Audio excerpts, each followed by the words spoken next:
వాళ్ళు తింటారు, వాళ్ళు రారులే, వచ్చినా పర్వాలేదులే, మీరు ఇక్కడ కూర్చోండి అన్నాడు. కూర్చోబెట్టి ఏం చెప్పాడు?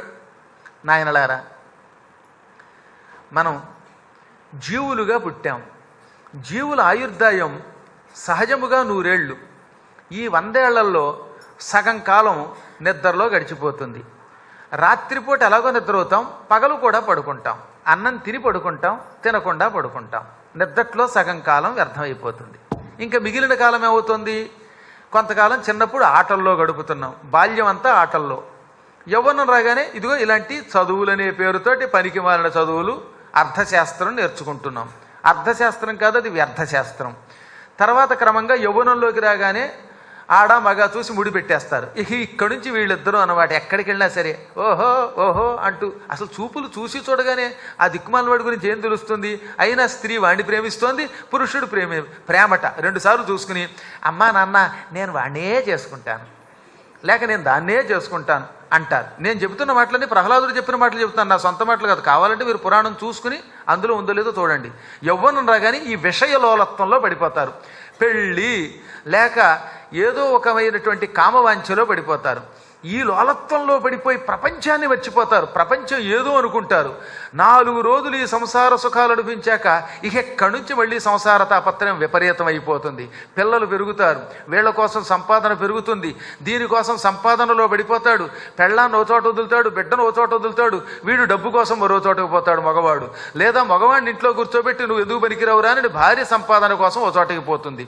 ఈ విధంగా ఎవరికి ఎవరో తెలియదు, ఎప్పుడు కలుసుకుంటారో తెలియదు, మళ్ళీ ఏమవుతారో తెలియదు.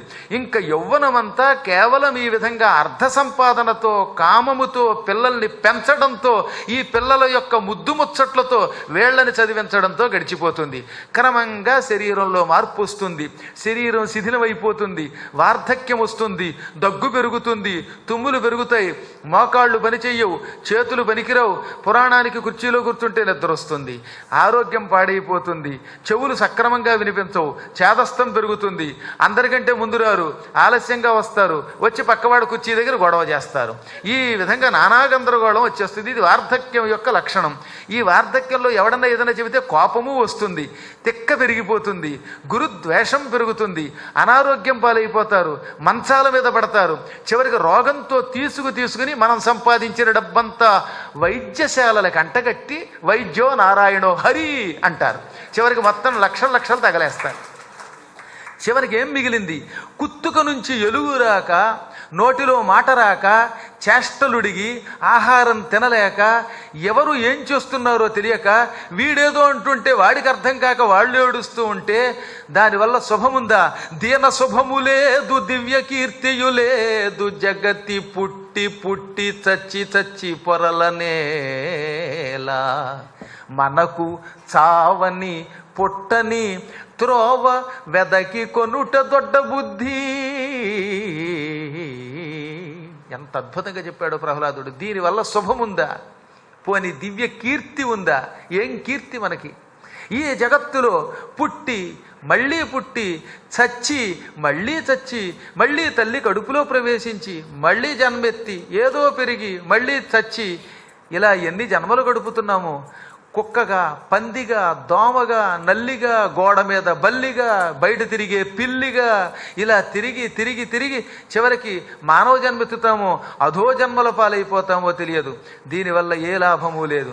ఇలా పొరలడం వల్ల, ఈ భ్రష్టత్వం వల్ల మనిషి చివరికి సర్వనాశనమై యమకింకరులకి ఆహారమైపోతున్నాడు. మనం భూమి మీద పుట్టకుండా, చావకుండా శాశ్వతమైన కైవల్యం పొందడానికి ప్రయత్నించాలి. శ్రీమన్నారాయణుడిని ఆశ్రయించాలి. వైకుంఠానికి పోయే మార్గాన్ని చూసుకోవాలి. అది మానేసి ఎంతకాలం ఈ తాగుడు, ఎంతకాలం ఈ సంపాదన? ఈ గురువులు ఒక్క మంచి చదువు చెబుతున్నారా?